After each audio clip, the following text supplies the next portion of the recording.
Banyak sih soalnya ininya yang mau apa proponya sampai 5 biji saya buatnya ininya saya.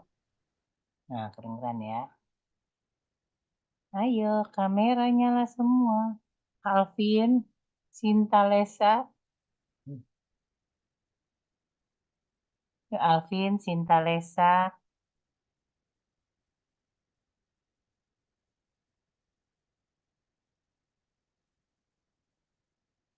Nah, ayo. Oh, 2 dari 3 banyak amat sih angkatannya. Tapi zaman saya dulu FK 150 deh. Ya, teman bagi 2 kita. Yuk, Alvin belum. Alvin, yang lain kan udah mau nyambung. Alvin, Azim. Alvin Azim inget ya setelah itu kan mau nanya Alvin Azim, Alvin Azim gitu ya. Alvin Azim, Alvin Azim. Nah, Alvin, ketahuan tuh Alvin belum nggak nyalain kameranya. Rara nggak kelihatan gambarnya. Nanda nggak kelihatan gambarnya. Rara, Nanda, Dwi Novita, ayo. Kamera nyala. Rara, Nanda, Nanda udah. Rara, Rara. Iya dok, bentar dok. Nyala, mana Ba- orangnya mana baru hilang. baru join dok. Hah? Udah. Oke, sip. Kita mulai ya. Assalamualaikum warahmatullahi wabarakatuh. Kita mulai kuliah pada pagi hari ini dengan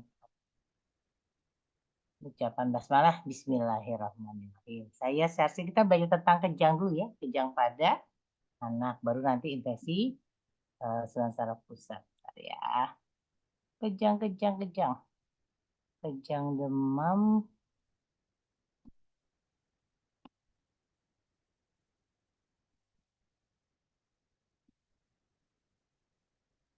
Kenapa jam begini ya?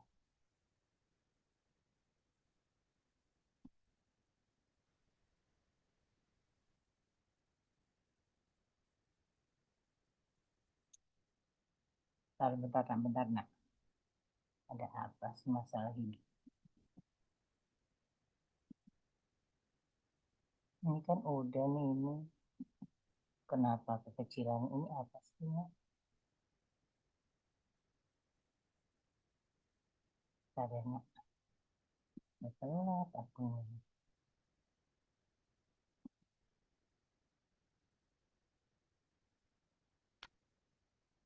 Oke, kelihatan ya semuanya ya. Bentar. Oke, kelihatan ya semuanya ya. Lihat ya. Hari ini kita belajar kejang demam pada anak ya. Orang dewasa sih nggak ada ya. Jadi kejang demam itu adalah bangkitan kejang yang terjadi pada kenaikan suhu tubuh rektal ya nak ya, bukan aksila ya. Jadi kalau suhu tubuh yang benar kita periksa rektal ya, yang disebabkan oleh proses ekstrakranium. Usia terjadi 2 bulan sampai 5 tahun, tidak terbukti adanya infeksi intrakranial. Oke. Usianya insidensinya 2 sampai 5 tahun. Pertama, biasanya insiden pertama terjadi 85% pada usia kurang 4 tahun. Jarang anak umur 4,5 tahun baru terjadi eh, kejang disertai demam disertai dengan kejang ya. Terbanyak pada usia pada tahun kedua yaitu 17 bulan sampai 23 bulan. Tahun kedua tuh banyak 11 bulan. Klasifikasinya kita jadi menjadi 3 ya. Cut nggak ada mukanya. Klasifikasinya dibagi menjadi 3, yaitu kejang demam sederhana, kejang demam kompleks, dan kejang demam plus ya. Kejang demam sederhana, kejang demam kompleks, dan kejang demam plus. Nah, kita mulai dari kejang demam sederhana ya, ini paling banyak nih. Terjadi pada usia 6 bulan sampai 5 tahun. Oke. Kejangnya tidak kurang dari 15 menit. Ya. Kejangnya umum, jadi seluruh badan ya. Kejang ya gini ya. Apa sih kayak goyang-goyang gitu, set gitu ya. Kemudian timbul 16 jam setelah demam. Jadi demam dulu, baru kejang. Pemeriksaan saraf sebelum dan sesudah kejang normal.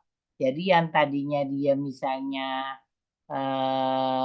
sudah bisa lari, habis kejang tetap bisa lari. Ya, tadinya misalnya kekuatan kakinya 5, sesudah kejang tetap kekuatannya 5. Ya, yang nggak ada jadi perubahan kelainan yang lainnya.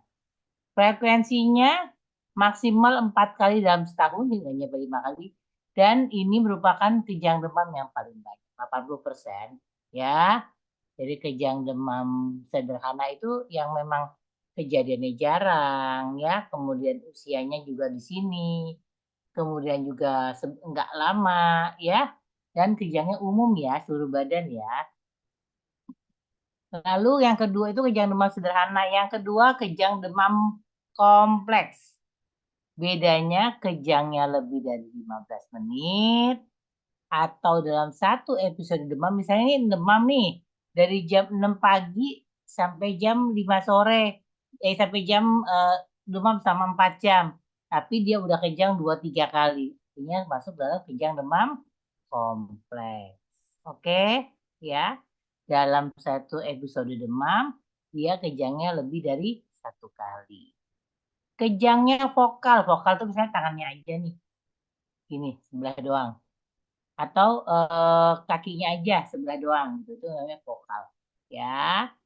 Frekuensinya lebih dari 4 kali dalam setahun. Ya, jadi Januari kejang dok. Terus Mei kejang dok. Terus Juli dok kejang. Terus kapan lagi? Oktober kejang. Belum setahun kan?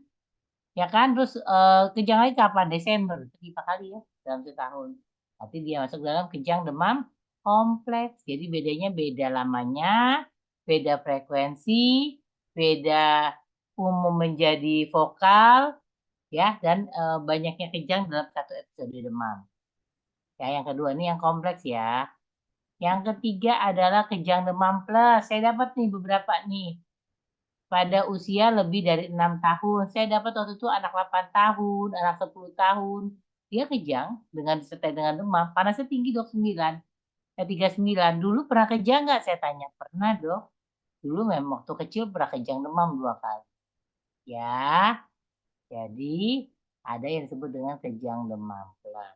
Ya. Lalu ini dia patofisiologinya. Demam dengan kenaikan suhu tubuh suhu tubuh manusia berapa ya Hilda ya? Normal ya Hilda ya, biar nggak salah. Ya, halo Hilda, are you there? Hilda, berapa dak Iya, suhu dok. tubuh normal 36, dok. sampai Sampai 37 ya, dok. nggak tahu saya benar nggak? Kamila, menurut Kamila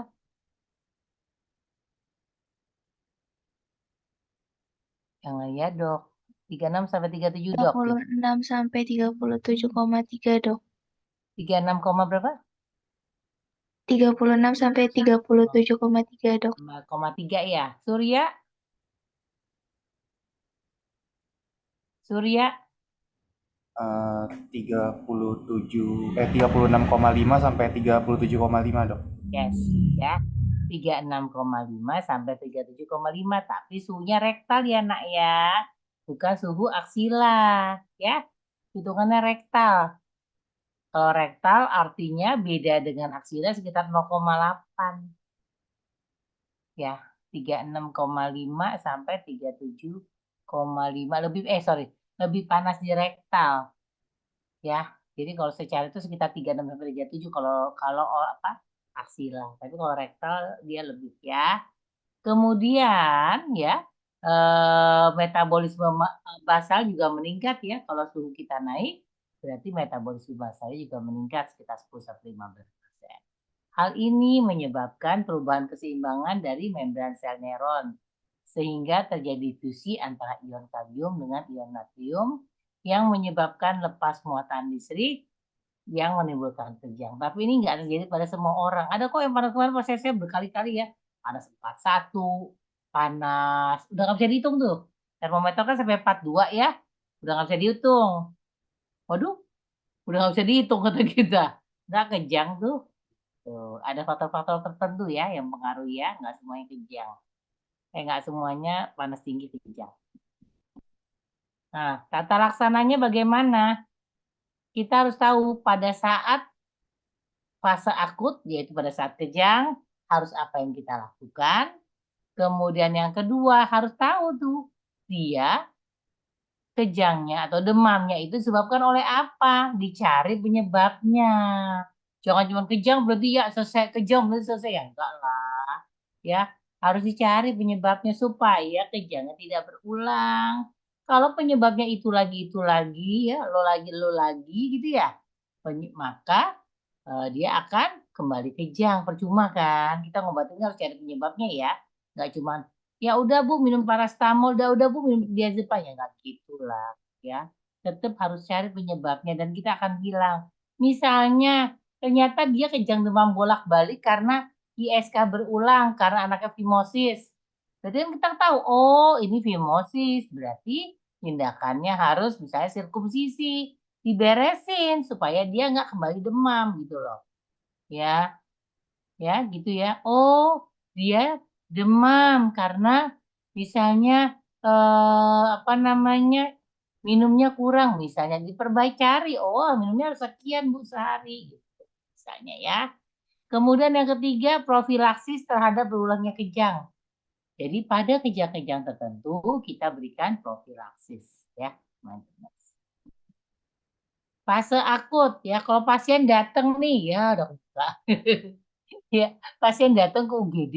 Dokter, tolong anak saya kejang. Sudah kejang, mulai biru anaknya. Maka yang kamu lakukan adalah RW, ya, breathing, biasa ya, circulation, dan baru gerak. Ingat, tetap ABC. ABC dulu, tetap apapun tuh ABC dulu. Jangan ujuk-ujuk datang kamu langsung kasih diazepam, enggak lah. RW-nya dulu kamu lihat, breathing kamu lihat, ya, terus sirkulasi jangan lupa. Ya, tetap ABC.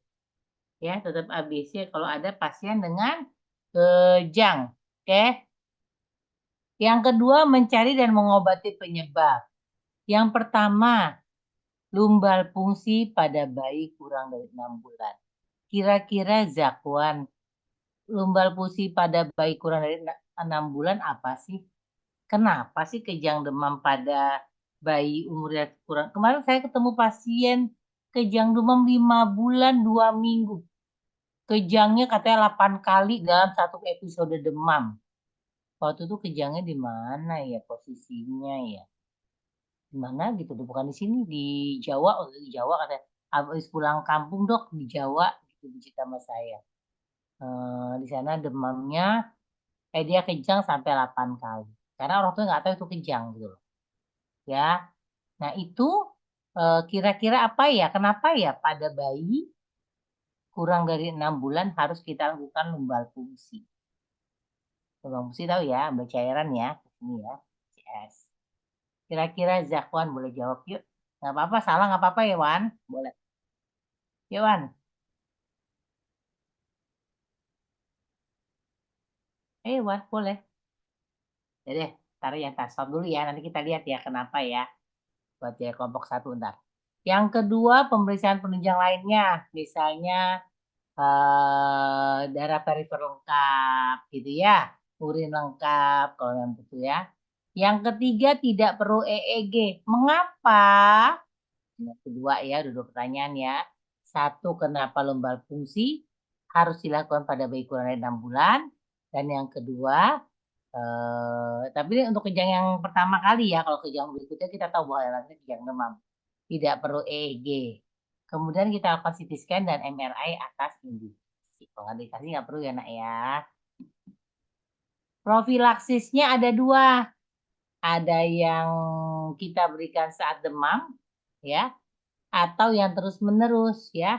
Saat demam dikasih apa? Diazepam oral. Kalau saya bilangnya ini Bu ya. Kalau anak ibu demam, oke, ya. 38 derajat. Tergantung kalau dia misalnya kejangnya pada suhu dok 38 anak saya sudah demam. Artinya kita berikan di 37,5. Ya. Percuma 38 dok kejang. Ya, itu pas saya tuh. 6 bulan 6 kali kejang. Tiap bulan dirawat. Ya. Diazepam oral 0,5 mg per kilogram berat badan. Jadi kalau anaknya 10 kilo, kira-kira dikasih 5 mg per hari dibagi 3 dosis. Kurang lebih ya. Itu kalau dia demam. Jadi kalau dia demam, Bu, minum obat demam, paracetamol, ibuprofen. Cuman kalau saya prefer dengan ibuprofen ya kalau demam tinggi ya. Paracetamol, ibuprofen, dan obat pencegah kejang yaitu diazepam oral standby. Ya, kalau sekarang zamannya BPJS, biasanya saya kasih ya tablet. Kalau Puya kan cuma tahan 1 bulan ya. Saya kasih, Bu, dengar saya ya. Saya bilang gitu. Nanti kalau anaknya demam, digerus dihancurin obatnya, kasih obatnya anaknya. Aman insya Allah. Itu ya. Kalau dulu kan sirup tuh sediaannya. Sekarang karena zamannya ini ya disesuaikan lah. Ya, yang penting kan tetap dikasih. Jadi biasanya saya siapin tablet tuh, masa 10 biji simpan di rumah. Ya. Yang kedua, profilaksis terus-menerus. Ya, ini kapan diberikan? Bisa fenobarbital pada anak di bawah 2 tahun, ya, selama 1 tahun, dan bisa asam valproat pada anak usianya di atas 1 tahun. Biasanya kita ngambil dosisnya dosis tengah, ya, bukan dosis yang paling tinggi dan juga bukan yang paling bawah. Oke. Nah, apa sih resiko kejang berulang? Riwayat kejang demam pada keluarga. 40-50% riwayat kejang demam pada seorang anak di keluarganya ada. Entah ayahnya, entah ibunya, entah omnya, entah tantenya. Jadi ada. Ya, biasanya saya suka nanya tuh, ayo siapa yang ngasih warisan? Kemarin tuh pasien saya yang itu ternyata tantenya yang omnya yang memang kejang demam. Jadi yang kejang 8 kali saya bilang tuh omnya kejang demam. Ya, usianya kurang dari 12 bulan. Ya, anak tadi ya. Temperatur saat kejang rendah. Ya, saya bilang pasien saya 6 kali kejang tuh. Yang jadian pasien saya 6 kali kejang. Kejang pertama itu usia 6 bulan. Ya. 6 bulan, 7 bulan, 8 bulan, 9 bulan, 10 bulan, 11 bulan dia kejang mulu kerjanya. Ya, perlu kita ajarin A sampai Z tetap aja. Ya, karena ternyata ibunya memang kejang dulu pernah kejang. Ya. Kemudian temperaturnya saat kejang rendah. Waktu itu dia kejang pada suhu 38 aksila. Jadi di 37,5 aksila saya berikan obat demam dan obat pencegah kejang. Oke, itu diajarin begitu masih kejang juga. Bingung kan saya kan. Aduh. Ya. Yang keempat, cepatnya kejang setelah demam. Tadi kan bilangnya berapa jam tuh ya. Kan bisa aja. Baru 2 jam demam langsung kejang. Bisa aja. Tapi biasa sih ceritanya tadi malam mulai demam dok. Sore demam dok. Jam 4 sore saya kasih obat. Mau tidur saya kasih obat. Lah tengah malam saya ketiduran dok. Bablas kejang. Itu kejadiannya ya.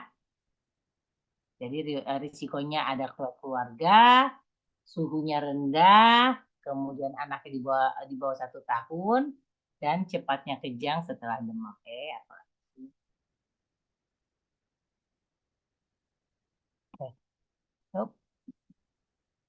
Nah, faktor risiko epilepsi bisa juga ya, yaitu sebelum kejang ternyata terjadi kelainan neurologis, ada kejang demam kompleks, dan riwayat epilepsi pada orang tua atau saudara kandung ini ya. Prognosis kejang demam apa? Bonam. Bagus ya. Ya, kecuali pada kejang lama. Saya ketemu pasien kejangnya 30 menit coba. Aduh, pusing saya. 30 menit kejang demam. Ya. 30 menit waktu itu. Enggak selesai-selesai. Ya. 30 menit yang ngalamin kejang demam. Berikutnya, nah ini, oh iya, sorry. Kapan sih kita kasih obat profilaksis yang kalau akut kan pada fase akut ya, pada saat dia demam atau pada saat kejang, demam kita kasih obat demam dan obat pencegah kejang. Kemudian pada saat dia kejang kita kasih obat kejang ya. Kemudian pada yang profilaksis itu pada kejang demam kompleks, tapi lihat-lihat nggak semuanya. Biasanya sering kita kasih itu pada pasien yang vokal gitu ya, kejang demamnya sering kalau misalnya dalam satu episode jarang ya, yang demam sering ya kita kasih. Yang terutama yang kejang demam kompleks ya. Nah ini nih kita lihat nih pertama kali nih, kalau pasien datang dengan kejang di rumah itu udah kita siapin ya yang namanya diazepam rektal. Mereknya ada diazepam atau Sesolid, saya nyebut merek gak apa-apa ya, ada 2 ya. Ada diazepam, ada Sesolid mereknya. Dia sediaannya ada 5, ada 10 mg. Berapa banyak kita kasih? Tergantung berat badan. Di bawah 12 kilo maka kita kasih yang 5 mg. Di atas 12 kilo berat badannya kita kasih yang 10 mg. Diberikan 2 kali, kita ajarin.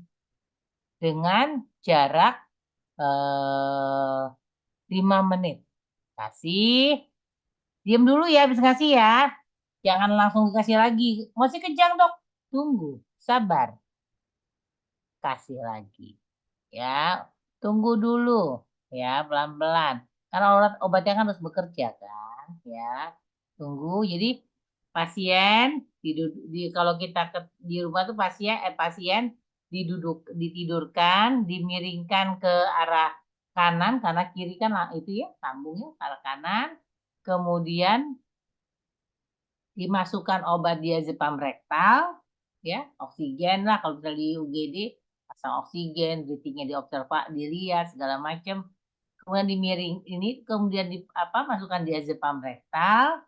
Masukinnya pelan-pelan ya nak, jangan buru-buru apnu nanti. Karena efek sampingnya adalah henti nafas ya. Masukin pelan-pelan, pelan. Kalau kejangnya berhenti, nggak perlu dihabisin itu obat. Buang, selesai. Tapi kalau kejangnya belum berhenti, tunggu sebentar ya.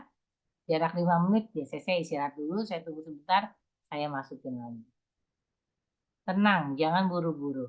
Jangan nafsu gitulah masukinnya. Ya. Lalu jika ternyata di rumah sudah 2 kali nggak berhasil, jatahnya rumah sakit. Oke, sampai di rumah sakit maka tadi ya ABC kita kerjain ya ABC.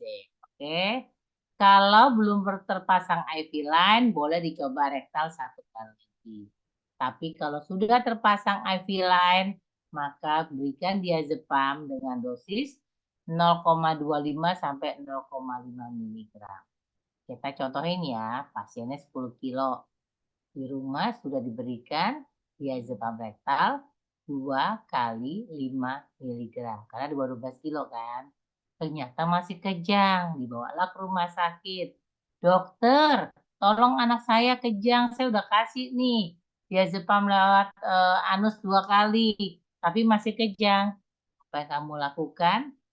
A, B, C. Oke? A, B, C. Lalu baru masuk ke D, gerak. Oke? Masukkanlah diazepam.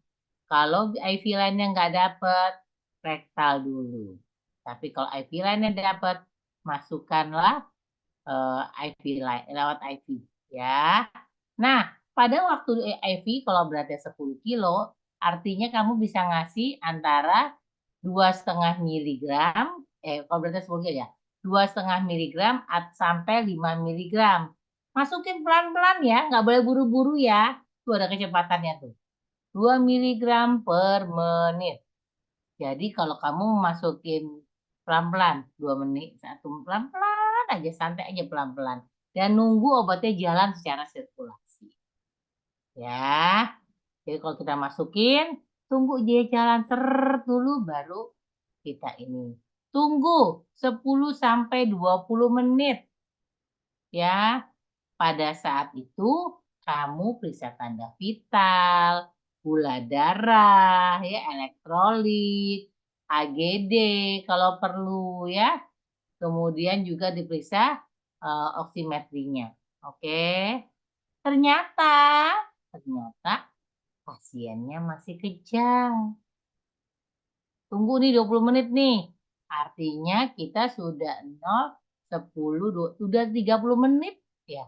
Kita 20 sampai 30 menit ya, udah ya. Pasiennya masih kejang. Tapi RW sudah aman, breathingnya sudah aman, circulation-nya sudah aman. Maka masukkan phenytoin. Ada yang bilang boleh phenytoin dulu, ada yang bilang phenobarbital dulu boleh. Boleh serak-sering nggak apa-apa. Masukkan phenytoin 20 mg per kilogram berat badan. Pasiennya 20 mg, maka dikasih 200 mg. Diencerkan ya. Pelan-pelan. Kalau 200 mg maka berikannya dalam 20 menit. Pelan aja, lembut aja. Biasanya kita duduk, kita kasih pelan-pelan. Zaman saya PPDS tuh begitu tuh. Kalau ke PPDS kita akan jungkir balik ya. Sambil periksa urin lah, nampung urin lah tuh kerjaan kita semua tuh. Suction lah, kerjaan kita lah tuh PPDS ya. Masukin pelan banget. Liatin pasiennya masih kejang nggak. Mudah-mudahan kejangnya selesai. Gitu ya doanya ya. Ternyata pasiennya masih kejang. Ya, tunggu nih, tunggu dulu ya, sabar. Tunggu 20 menit masih kejang. Masukkan phenobarbital. Phenobarbital sebanyak apa? Sama dosisnya 20 mg per kilogram berat badan. Tunggu setengah jam masih kejang nggak? Masih dok, udah 1 jam nih dok. Boleh phenobarbital ditambah. Biasanya saya tambahnya 10 ml. Ya. Udah dok, ternyata masih kejang dok. Nah, jatahnya adalah ICU. Kita bilangnya status epilepticus. Ya. Di ICU macam-macam. Bisa pakai midazolam, bisa pakai pentotal, bisa pakai propofol. Kadang-kadang pasien ini tidurkan. Ya. Oke. Sampai situ ada pertanyaan nggak? Terus pelan-pelan banget nih. Biar nggak lupa nanti kalau kalian jaga UGD. Kan jaga UGD ingat-ingat. Biasanya sih rata-rata kasih diazepam 1 kali 2 kali udah beres ya. Berapa kali saya paling banyak itu sampai pakai phenytoin. Tapi kemarin ada dokter anak di rumah sakit saya. Dok, udah kasih phenytoin, udah kasih phenobarbital, masih kejang juga.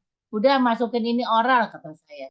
Apa dok? Apa masukin oral, obat anti epilepsi oral. Dok, masih kejang juga. Oke, masukin ini. Tahu nggak pasien apa? Encephalitis. Nggak kelar-kelar kata saya. Masukin ini, tambahin aja coba dosis sekian. Ya, itu di ICU loh posisinya. AC udah.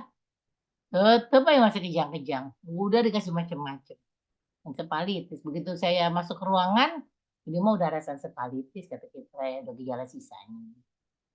Ya kalau udah gejala sisa ya sudah, mau diapain. Ya, nah kita belajar encephalitis ya di sini ya. Lalu nih, pada waktu phenytoin kita berikan, anaknya udah nggak kejang lagi, selesai. Kalau selesai kejang, ya udah, artinya kita hanya berikan maintenance 12 jam kemudian. Dosisnya 5-7. Atau setelah phenytoin masih kejang, ternyata dia masuk phenobarbital. Habis kasih phenobarbital, oke, dia berarti saya dapat nih pasien nih kebetulan. Jadi udah sempat pakai oral sama dokter anaknya. Tiba-tiba dok kejang lagi anaknya dok, sekian kali dikonsul ke dokter. Oh ya sudah, saya bilang kita loading lagi phenobarbitalnya ya. Bisa kita loading, kita lihat, tunggu, sabar aja pelan-pelan, nggak usah buru-buru ganti oral ya. Kadang-kadang memang ada saatnya kita sabar, pelan-pelan, sabar aja ya. Oke, Ada pertanyaan nggak sampai sini? Yang penting kamu bisa ngerjain tata laksana kejang. Dan jangan takut ya, ada anak kejang depan kita ya. Tenang ya, tenang. Tenang. Jangan takut. Ya mau dia kejang-kejang, mau dia kejet-kejet, mau dia biru. Yang penting kamu kerjain semuanya. Ya, jangan takut anak kejang. Kerjain aja semua. Tenang, pelan-pelan. Ya, jangan buru-buru. Buru-buru anaknya apnu nanti. Pelan-pelan. Pelan-pelan tapi tetap dikerjain terus, tetap diobservasi. Dan ini kan memang udah penelitian ya, tunggunya berapa lama, tunggu lagi berapa lama, tunggu lagi berapa lama, ini udah penelitian. Ada pertanyaan, nak? Belum? Oke. Kalau belum, saya lanjut ya. Oke. Saya lanjut yang kedua, yaitu epilepsi. Epilepsi. Bentar.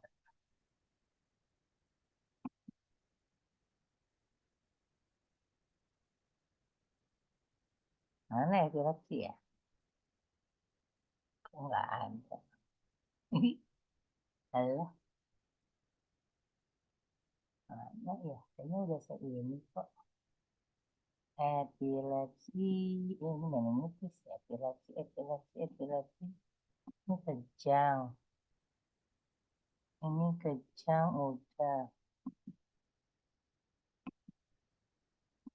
Meningitis, infeksi, epilepsi. Udah, kok udah saya simpen. Gimana ya enaknya carinya? Bentar ya. Ada kok saya tadi minta. Ah, ini dia. Oke.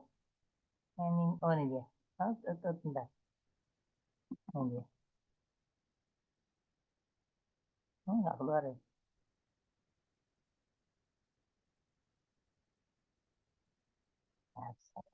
Start share screen.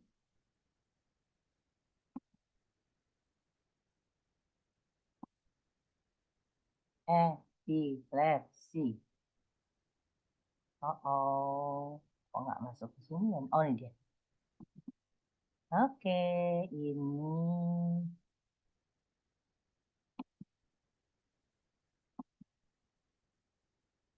stop share. Alah, share screen, epilepsi. Tadi mana yang biru?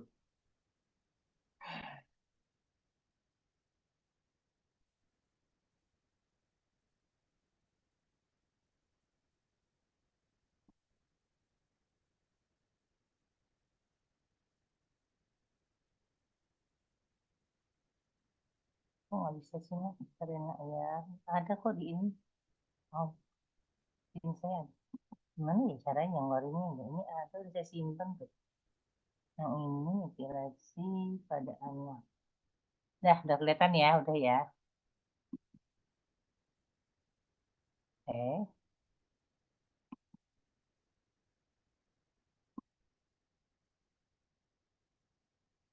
gimana ya? Kok di sini hilang sih, Dek? Gimana ya, Dek ya? Ada bisa bantu kah? Izin dokter, boleh saya yang share screen? Boleh, boleh, Nak. Gimana? Dokter kirim aja PPT-nya ke Saya tutup saya, dulu ya, dokter. silakan. Mana ke tadi kok nggak bisa?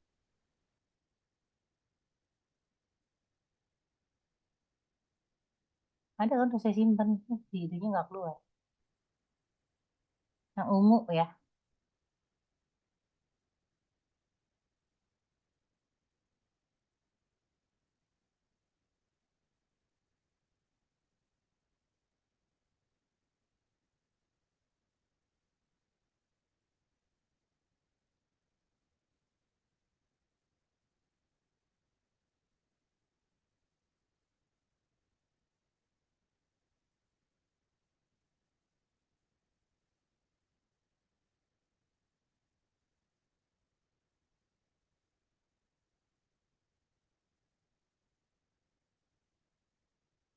Di sana.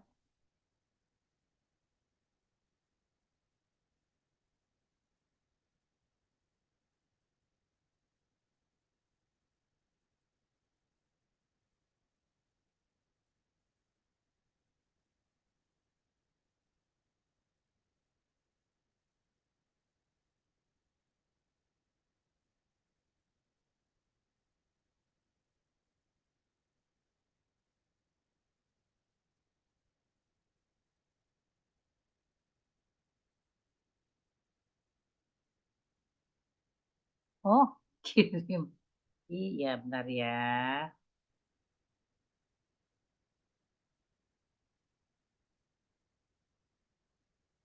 Yang satu aja itu bisa.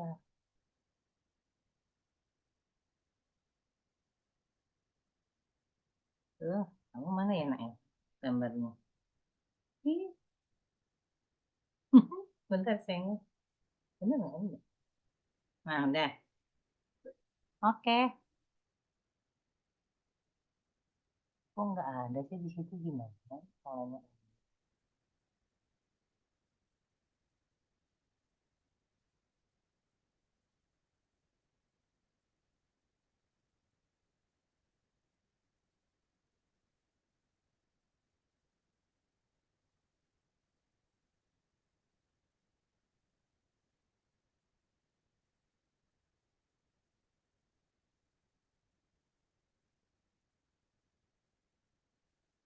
bisa ya, Nak ya? Bisa.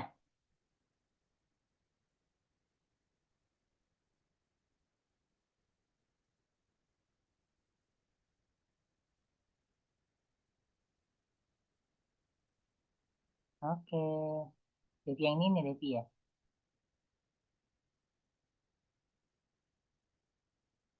Lanjut ya. Dengeran terus itu suaranya ya. Oke. Kita lanjut epilepsi pada anak ya. Apa itu epilepsi pada anak? Epilepsi pada anak ya. Digedein saya.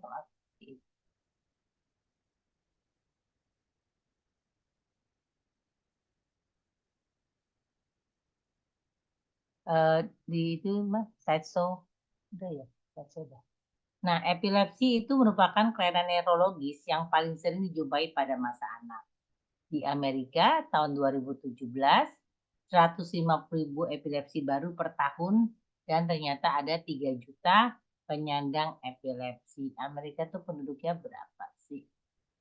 Nggak nyampe 1 miliar kan ya? Nah, ya. Kemudian di dunia dari sekitar 5 miliar ke dunia kan ya, ada 65 juta. Lumayan ya. 5 miliar berarti sekitar 1% ya, 5 miliar ya sekitar 1,5% adalah sebanyak 65 juta penderita epilepsi ya. Epilepsi ini mempunyai tendensi untuk berulang dan transien ya. Slide.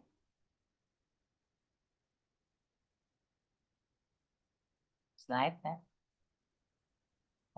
Ya. Ini dia insidensinya. Di tahun pertama, di tahun pertama kehidupan dari 100.000, ya bayangin ya 100.000 penduduk Indonesia kan 250 juta ya. Dari 100.000 ada 20 anak yang terkena epilepsi. Artinya kalau kita 250 juta ya ada sekitar 250.000 ya, kalau nggak salah cara ngitung gitu ya, sekitar 300.000 lah. Kan coret-coret 100.000, 1.000 dari 1.000 ya, sekitar 300.000 penderita epilepsi. Usianya yang tertinggi adalah sekitar 1 sampai 10 usia 1 sampai 10 tahun sekitar 40 sampai 50 anak per 100.000. Pertama salah itu tentu nggak segitu, kalau tahun pertama kan jumlahnya nggak nyampe 250 juta ya. Kemudian insiden tertinggi pada usia kurang dari 2 tahun atau usia lebih dari 65 tahun. Slide. Bagaimana mendiagnosa kejang? Coba. Arik, dokter Pin boleh nggak apa-apa ya? Contohin kejang dong. Maaf, Rik ya. Dokter Pin nggak apa-apa ya, Rik ya. Pin. Oke, Arik. Tangannya aja, Rik. Ya, coba. Kalau kejang gimana tangan kita? Erik nggak apa-apa.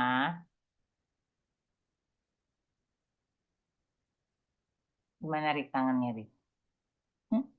Pakai itu sih, kamu pakai latar belakang susah ya? Pakai itu susah ya? Susah, Rik. Cari yang lain deh. Mana? Cari yang lain siapa nih? Tar. Ini buka lagi gimana? Coba sayang dibuka lagi, Rang. Ntar baru ganti. Tangan Arif bisa nggak dibalikin lagi, Devi?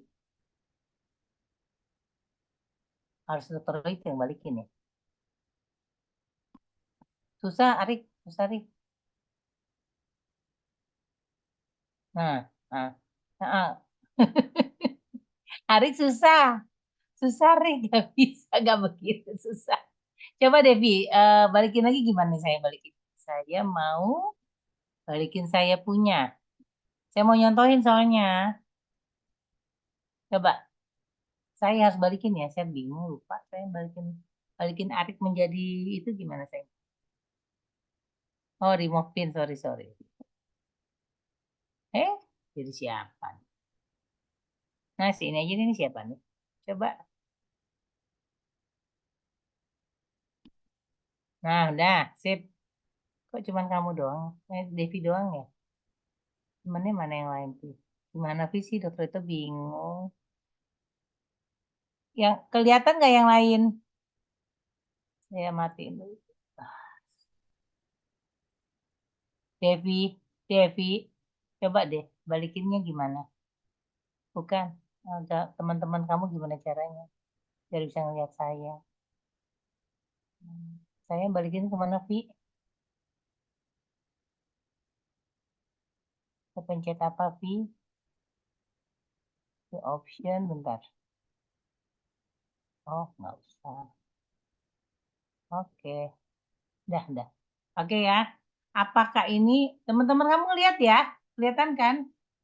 Apakah ini kejang atau tidak? Ya, kejang. Jadi kemudian kajian ini memang bukan kejang karena tampaknya seperti breath holding spell. Atau saya tidak yakin kejadian apa. Nah, let's wait and see if it recurs ya, jika itu terjadi. Ya, jadi kalau kejang tangan dokter itu kelihatan nggak? Seharusnya saya yang di zoom ya, bukan editin ya, bukan kalian ya. Saya Devi balikinnya gimana, maaf. Oke, sip. Nah, ini udah. Ya, dokter itu nih. Nah, nih saya yang dipin harusnya. Saya mempin diri saya sendiri aja. Pin nggak bisa, pin nanti. Nah, mempin nggak bisa. Oke, nih lihat ya. Kalau kejang. Nih, tangan saya nggak kelihatan pakai latar belakang, salah deh. Yang nggak pakai latar belakang yang kelihatan nih. Kalau saya tangannya tinggal nggak bisa. Nggak bisa nak. Harus pakai nggak pakai. Jadi ada yang namanya apa? Ada yang namanya ini. Ada yang namanya kejang. Apa namanya? Ada yang namanya tonik. Tonik itu kaku semuanya ya nak ya. Kaku semuanya. Mata beri kata itu tonik. Setelah 2 menit, maka pasien menjadi klonik. Klonik itu goyang-goyang. Itu namanya klonik ya. Jadi awalnya adalah tonik. Tonik kaku, diem. Tak gitu, tangan kita diem. Begitu dia bergerak, maka menjadi klonik. Oke? Ya. Jadi coba mana tonik? Tonik klonik gini-gini. Enggak lah tonik, diem dulu. Tunggu 2 menit, klonik. Oke? Ya, lanjut. Jadi, kalau pasien bilang kejang, kamu harus yakinkan apakah itu kejang atau bukan. Ya, kalau kamu nggak yakin, tunggu. Karena begitu kamu diagnosa dia, ini tanpa demam ya. Jadi kalau epilepsi itu tanpa penyebab, nggak ada penyebab. Oke, nggak ada demam, nggak ada hiponatremi, nggak ada hipokalsemi ya. Kalau epilepsi ya, nggak ada penyebabnya. Nggak ada hipoglikemi, hipoglikemi sobat kejang juga ya. Nah, kalau apa namanya kalau misalnya dia nggak yakin nih kejang atau bukan, tunggu, jangan buru-buru, santuy ya, tunggu, oke? Terus kalau breath hold breathing space itu anak-anak kecil kadang-kadang kan kalau nangis, kalau ngambek kan suka nahan napas kan, sampai biru kan. Nah, itu breath holding spell. Ya, dia ya. Coba kamu peragain masing-masing ya. Ini, sampai biru. Ya, itu namanya Bradford scale. Ya, lanjut. Nah, ini gambaran positif gambaran EEG selama pada fase itu, fase apa namanya sih? Sampai dia ini sampai apa namanya? Sampai selama gambaran EEG serial ya. Lanjut. Nah, penting ini, Mas. Lanjut, sayang. Nah, ini ada nggak sih kelainan menyerupai epilepsi? Jangan lupa ya, kalau epilepsi tanpa penyebab ya, tiba-tiba kejang aja, tiba-tiba dubuk jatuh gitu ya, tiba-tiba kejang-kejang tanpa penyebab ya. Nah, ternyata 20-25% pasien di klinik epilepsi ternyata bukan epilepsi. Lah, kalau nggak diagnosis salah bukan epilepsi, terlanjur kasih obat anti epilepsi kan? Makanya kita bilang, lebih tenang, kita lebih sabar nunggunya ini epilepsi atau bukan. Kalau nggak, kadang-kadang pasien kita suruh orang tuanya videoin bener nggak, kasih lihat ke kita, nanti kita akan bilang oh iya ini kejang, oh ini bukan kejang ya. 44% adalah sinkop pingsan ya, 20% gangguan psikiatrik dari yang 20% itu ya penyebabnya, 11% adalah Bradford spell ya, 6% migrain, dan 6% adalah naik teror. Ya, jadi ternyata seperempatnya adalah bukan epilepsi. Jadi salah diagnosa, benar dikasih obat terus. Lanjut. Lanjut sih. Nah, ini epilepsi, keadaan yang ditandai oleh bangkitan kejang tanpa demam yang timbul 2 kali atau lebih secara spontan. Jadi nggak ada penyebab yang lain ya. Nah, bangkitan kejang berulang tanpa demam berulang yang terjadi dalam waktu 24 jam dianggap satu bangkitan ya, bukan epilepsi ya. Jadi, misalnya kejangnya 2 kali ya. Kejangnya 2 kali. Kalau epilepsi harus selisihnya 24 jam. Ya, sekarang kejang. Besok kejang, masuk 24 jam bisa dianggap sebagai epilepsi. Tanpa pencetus yang lain ya, jangan lupa tanpa penyebab yang lain. Ya, kalau misalnya ada penyebabnya atau atremie, hipokalsemi, belum tentu epilepsi ya. Lanjut. Nah, ini faktor berisiko berulangnya kejang, misalnya anak-anak retardasi mental, anak-anak cerebral palsy, anak-anak infeksi CNI ini susunan saraf pusat. Kemudian gambaran di EEG-nya ada gambaran epileptiform, kemudian gambarannya bermasalah pada waktu anak tidur ya. Ada riwayat kejang demam kompleks sebelumnya. Dan lebih dari satu faktor risiko di sini bisa menyebabkan berulangnya kejang, maka dipertimbangkan untuk terapi. Ya.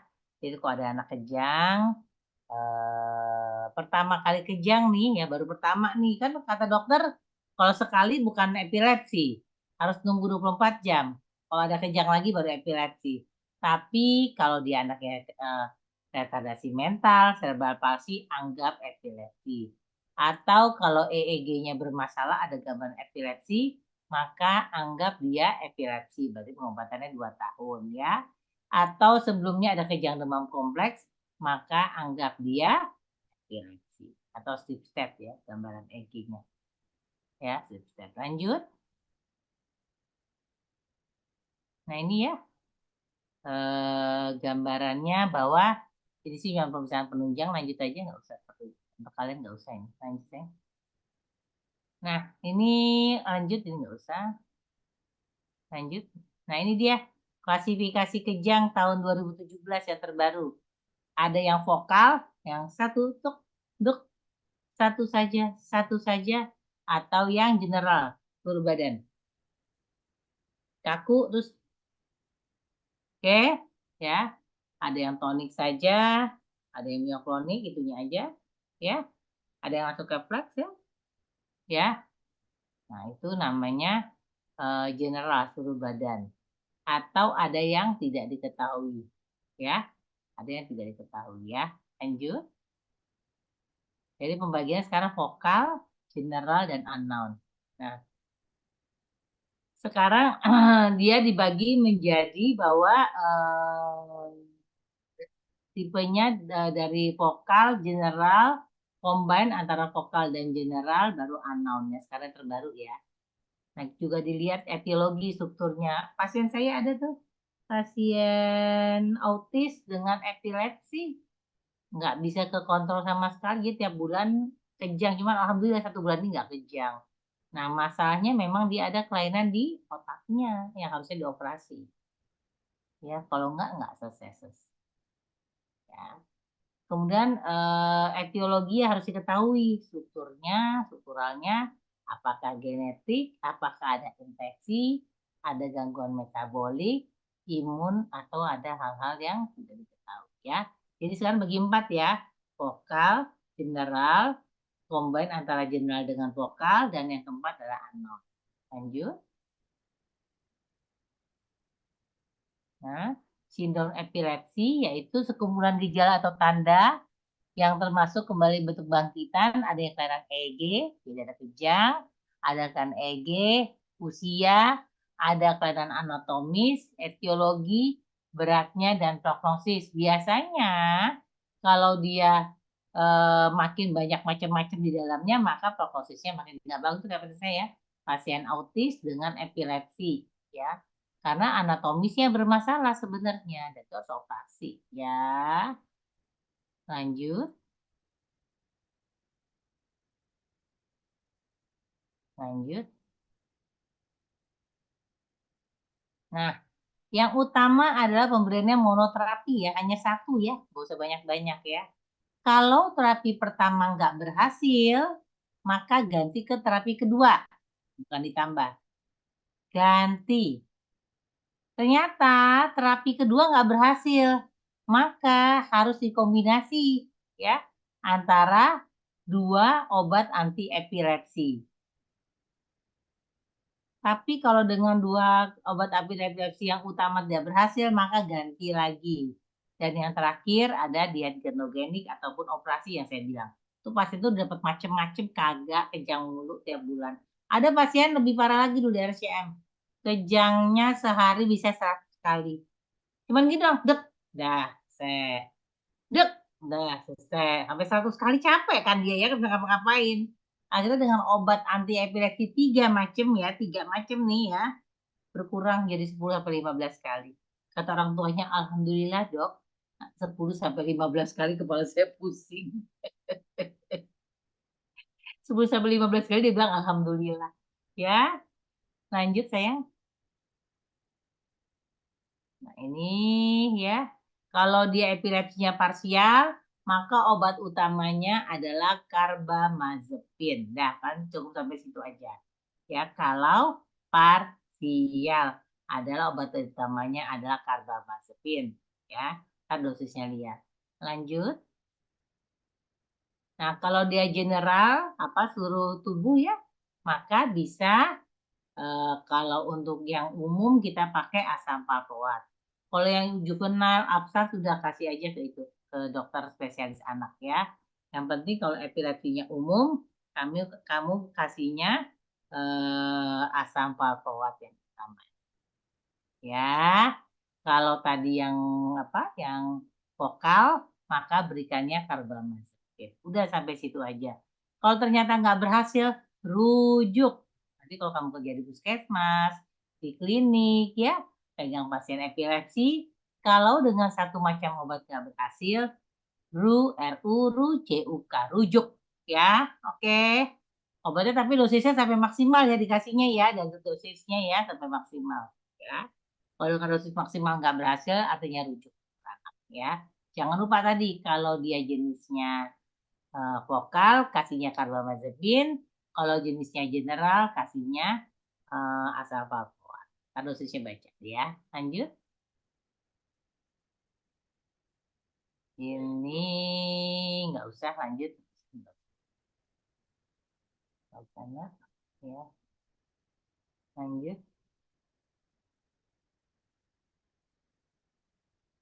Nah ini dia ya.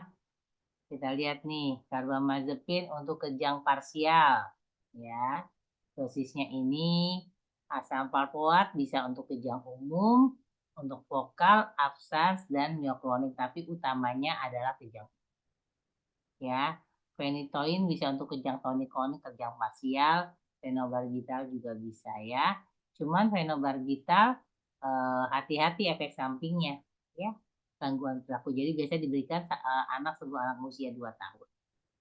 Ya, asam valproat keluhannya biasanya mual muntah, ya, sama nafsu makan meningkat, ya, jangan lupa. Carbamazepin ya, biasanya diplopia, pusing gitu. Lanjut. Nah, ada yang namanya epilepsi refraktor, ya.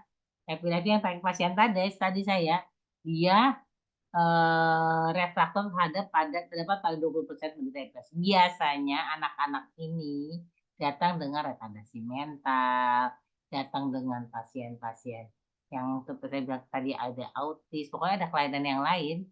Jarang anak normal ya dengan obat 2 macam masih kejang. Tapi saya dapat kemarin sampai 3 macam saya kasih baru selesai kejang. Ya, jadi biasanya dengan satu obat mereka selesai. Tapi sudah kita kasih maksimal, kita pindah obat, kemudian ternyata nggak selesai, maka yang kedua harus masuk, ya. Lanjut. 20% ya, banyak juga ya. Dari pasien-pasien. Pasien saya yang masih sering kejang itu ada 1, 2, 3, masih ada 3. Dan 3-tiganya bermasalah. Yang satu autis, yang satu retardasi mental, yang satu retardasi mental, ya. Nah, lama pemberian obat, ya, kalau dia kejangnya umum maka 2 tahun bebas kejang. Kalau masih ada kelainan, ditambahkan 1 tahun lagi, ya. Kalau dia parsial, 3 tahun bebas kejang. Kalau absen itu bengong loh. Sekarang bengong gitu. Kalau itu kejang, bengong. Itu gambarnya tertentu lah. 2 tahun bebas kejang, terus ada yang disebut dengan juvenile milokonik, itu masuk motif. Oke, lanjut. Lanjut, ya. Nah, kapan diberhentiin ya? Ternyata 60-70% penderita epilepsi akan tetap bebas kejang setelah pengertian. Ya, jadi kalau obatnya dihentikan, dia akan bebas kejang. Ya, oke, lanjut. Tapering off-nya nih ya, bisa setengah dosis, 4 dosis, kemudian 1 kali sehari malam hari. Lanjut. Kemudian prognosisnya yang sangat baik adalah 20-30%, baik 30-40%, kemudian tidak jelas dia resikonya relapse bila pengobatan dihentikan, dan buruk ada yang 20% tadi loh yang dikasih OAE tetap aja kejang ya, itu ada sekitar 20%. Sekarang saya saat ini masih megang 3 anak tuh yang begitu. Yang lain ada yang berulang, yang cenderung relapse tuh ada juga, ada 2 orang. Jadi obatnya berhenti, kejang lagi. Lalu udah diturunin pelan-pelan. Turunnya kita lembut banget. Ya, lanjut. Cukup ya. Oke, lanjut. Oke, makasih. Berat ya ini ya? Terlalu berat ya? Mau yang ringan-ringan aja, epilepsi saya share yang lebih ringan deh. Ya, saya share yang lebih ringan deh nanti deh. Ini keberatan kayaknya. Kalau buat apa mahasiswa atau koas. Tapi prinsipnya kalian tahu lah. Kalau epilepsi itu harus tanpa penyebab ya bedanya. Oke. Sampai sini ada pertanyaan nggak? Kita sampai jam berapa? Sampai jam 10 ya kan ya? Ya, 10 pas setengah 10, jam 10 aja deh, tadi kan mundur. Ya. Baik, untuk sementara saya mau break dulu ya, 5 menit, 10 menit deh. Kita break dulu. Nanti kita lanjut dengan infeksi intracranial. Baik, makasih. Break dulu bentar ya, teman-teman.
Ya, udah lanjut sampai 9.20 ya. Lah.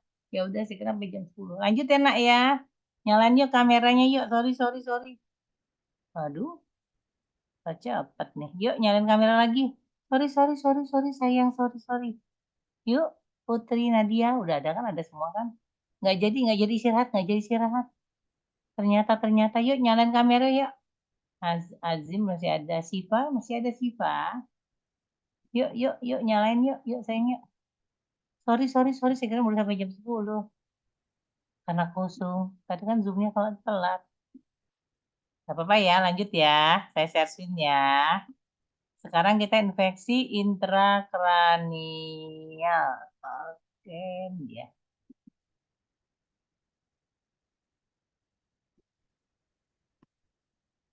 Kenapa ini dulu? Ini udah. Saya mau share yang infeksi ini. Oke, ini tidak juga.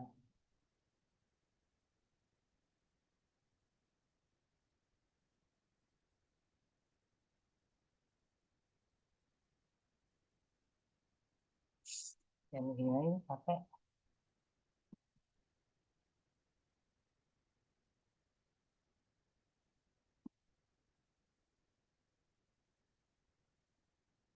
ini udah.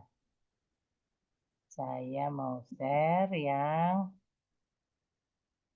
nanti itunya saya ganti enggak kepada kampusnya. Ini loh kepencet sama ini loh. Gimana caranya ya?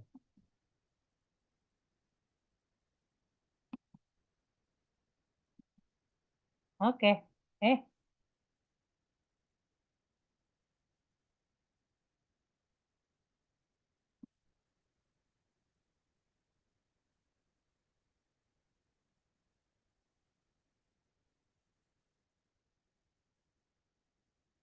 Masa sih?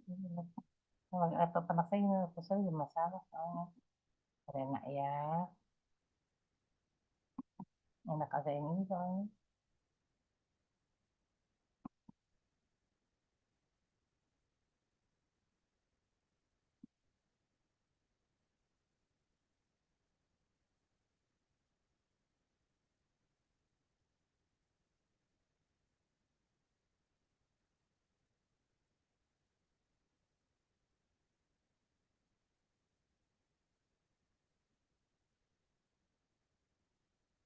Nah, gitu deh. Nanti ngedit dulu. Udah nak. Kalau dia hilang.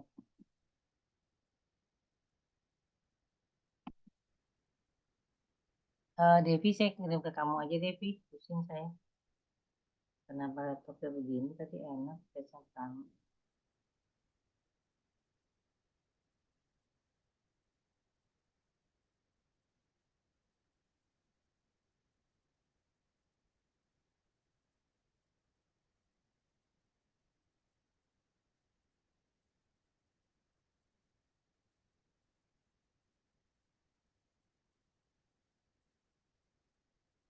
Ya Vi, tolong Vi.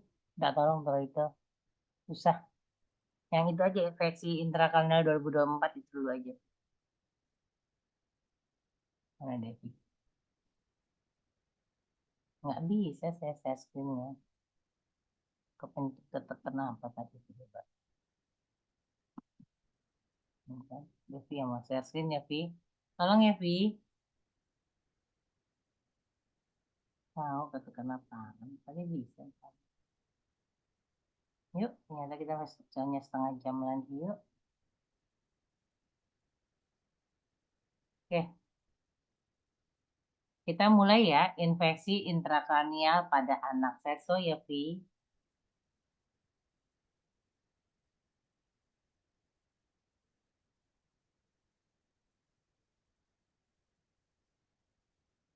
Nah, infeksi intrakranial pada anak ya. Slide. Nanti kita belajar 3 ya, Nak ya. Encephalitis ya, meningitis dan tetanus neonatorum. Slide. Encephalitis sekarang ya. Slide. Yaitu infeksi jaringan otak Yang disebabkan, berarti otaknya bermasalah ya, oleh berbagai mikroorganisme. Sebagian besar tidak dapat ditentukan penyebabnya. Ya, slide. Berapa banyak? Ternyata 3,5 sampai 7 per 100.000 penduduk. Jadi kalau Indonesia 250 juta, saya selalu begitu ya. 250 juta berarti sekitar 2.500 ya. Ada pasiennya tahun. Dan ternyata 50% tidak diketahui penyebabnya apa. Ya, slide. Nah, ada dua. Ada yang primer, memang invasi langsung mikroorganismenya ke otak, ya. Biasanya yang kena substansia grisea, atau karena respon imun pasien. Itu biasanya kenanya di substansia alba, infeksius ya. Lanjut, yang harusnya nggak kenapa-kenapa jadi kenapa-kenapa. Nah ini penyebabnya macam-macam. Yang pertama virus, ada virus RNA, ada virus DNA. Slide. Ada parasit, bisa malaria serebral. Jadi kalau kamu tahu kalau malaria serebral itu Plasmodium falciparum biasanya itu di Indonesia bagian timur, Papua, NTT, Maluku, nah itu malarianya serebral. Kalau Papua sih yang paling utama kedengaran, ya. Disebabkan oleh Plasmodium falciparum, ya, demam tinggi, kisaran menurun sampai dengan bisa juga toksoplasmosis, harusnya kan nggak ada di otak. Tapi pada pasien-pasien B berapa sih Bang? B20 ya sekarang ngomongnya ya. Pada pasien-pasien SIDA itu dapat menyebabkan toksoplasma, seperti toksoplasma di otaknya. Yang ketiga adalah amebiasis. Ya, lanjut. Nah, jadi virus masuk ke dalam tubuh bisa lewat kulit, bisa dari saluran pencernaan, bisa dari saluran pernapasan, kemudian bisa menyebar setempat, jadi hematogen primer, sekunder, dan juga bisa menyebar ke saraf, bisa menyebabkan peradangan. Lanjut. Manifestasinya tergantung dengan berat dan lokasinya, ya. Kenanya di mana, berat atau enggak ya. Kemudian biasa ya tergantung daripada agen yang menyerang dan juga tergantung daripada kekebalan penderita ya. Jadi hostnya, pejamunya dan posisi letaknya ya. Lanjut. Nah ini yang jangan lupa nih nak. Kalau kamu ketemu anak demam dok, oke. Lalu kejang dok, oke. Lalu penurunan kesadaran dok, curiga bahwa itu adalah ensefalitis ya. Kamu harus curiga bahwa ini adalah ensefalitis ya. Ada demam, ada kejang, ada penurunan kesadaran. Maka kita diagnosanya adalah ensefalitis ya, sangka ensefalitis. Ya, triasnya ya. Kalau kejang demam kan demam, kejang, habis kejang sadar. Jangan lupa kalau kejang demam. Demam, kejang, sadar. Epilepsi, kejang, sadar. Ya. Tapi kalau ensefalitis, demam, kejang, sadar. Yang tadi saya cerita, udah kasih obat fenobarbital, udah kasih obat phenytoin. Terakhir saya bilang masuk asam valproat deh. Coba dari saya dulu berhasil. Udah dimasukin kagak kelar-kelar. Ternyata memang ensefalitis kan. Oke, lanjut. Ya, pemeriksaan penunjang. Kalau ada pasien yang demam, kejang, penurunan kesadaran, kamu periksa apa? Periksa darah lengkap, gula darah, elektrolit, lumbal fungsi. Ternyata lumbal fungsinya masih dalam taraf normal. Jumlah selnya normal, limfositosis, katanya virus ya. Kemudian CT scan, kalau memang dibutuhkan kita CT scan, biasa gambar UDEM, cerebri. Kemudian EEG-nya tampak perlambatan. Nah, yang penting yaitu kamu demam, kejang, penurunan kesadaran. Ya, tapi elektrolitnya diperiksa dong. Gula darah diperiksa, jangan-jangan gara-gara gangguan elektrolit ya. Oke, lanjut. Diagnosisnya kita lihat dari gejala klinis. Ya. Pencitraan aterologi untuk menyingkirkan patologi lain sebelum melakukan tumbal fungsi. Ya, kebijakan darah susah. Kalau pada pemeriksaan feses dapat ditemukan enterovirus. Ya, lanjut. Tata laksananya nggak diapa-apain. Nggak ada tata laksananya. Kan virus ya. Ya, artinya virus akan sembuh sendiri kan harusnya ya. Tapi rawatnya di ruang intensif ya. Kasih obat kalau ada hiperpireksia, ada ke apa untuk elektrolit cairannya, mencegah kejang berulang, kasih pakai obat tadi ya. Kemudian kalau ternyata ada udem cerebri ya, tersangka tekanan intrakranial meningkat, kasih mannitol atau furosemid boleh ya. Dilihat dulu anaknya apa namanya apa ada udem cerebri nggak? Kalau ada udem cerebri, kasih. Lanjut. Ya, pokoknya ada demam, kejang, penurunan sadaran. Kalau kejang demam, demam, kejang, sadar. Kalau epilepsi, kejang, sadar ya, jangan lupa. Tata laksananya tergantung ya. Kalau ini neuritis optika, mielitis, atau vaskulitis, atau akut disseminated encephalomyelitis, baru dikasih metylprednisolon. Kalau enggak, tuh usah dikasih apa-apa. Cuma kalau demam kasih obat demam, kalau ada gangguan elektrolit diobati, segala macam ya. Nggak perlu dikasih apa-apa, kecuali nanti baru. Kecuali encephalitis HSP, baru ya. Lanjut. Pemantauannya ada gejala sisa. Ya, biasanya kejadiannya gejala sisa 6-12 bulan setelah terjadinya kejang. Ya, lanjut. Nah, mortalitasnya tinggi, sekitar 35-50%. Gejala sisanya tinggi. Hanya encephalitis HSP dan varicella yang dapat. Yang lain enggak. Nah, ini saya mau ngasih tahu. Jadi, kalau terjadi yang namanya encephalitis ya, yang tadi demam, kejang, penurunan sadaran, maka kamu harus pikirkan ini usia berapa. Karena risikonya dibagi jadi 3 ya. Normal sempurna, dengan sequelae atau gejala sisa, atau pasiennya meninggal. Ya, itu risikonya sekitar 30% semua. Ya. Bahkan di sini bilang mortalitas sekitar hampir 50%. Waktu saya bilang sih hampir rata gitu. Kalau dia berhasil selamat, tergantung dia kena di usia berapa. Kalau di bawah 2 tahun, artinya otaknya baru 80% kan, terjadi infeksi di otak kan, maka sequelanya berat. Kalau terjadi di bawah 5 tahun, tetap ada sequelae, cuman nggak seberat bawah 2 tahun. Ya. Kemudian waktu saya pernah kejadian anak umur 10 tahun, bagus tuh, nggak ada sequelae sama sekali. Ya, jangan lupa yang bisa diobati hanya encephalitis HSP dan varicella. Ya, lanjut.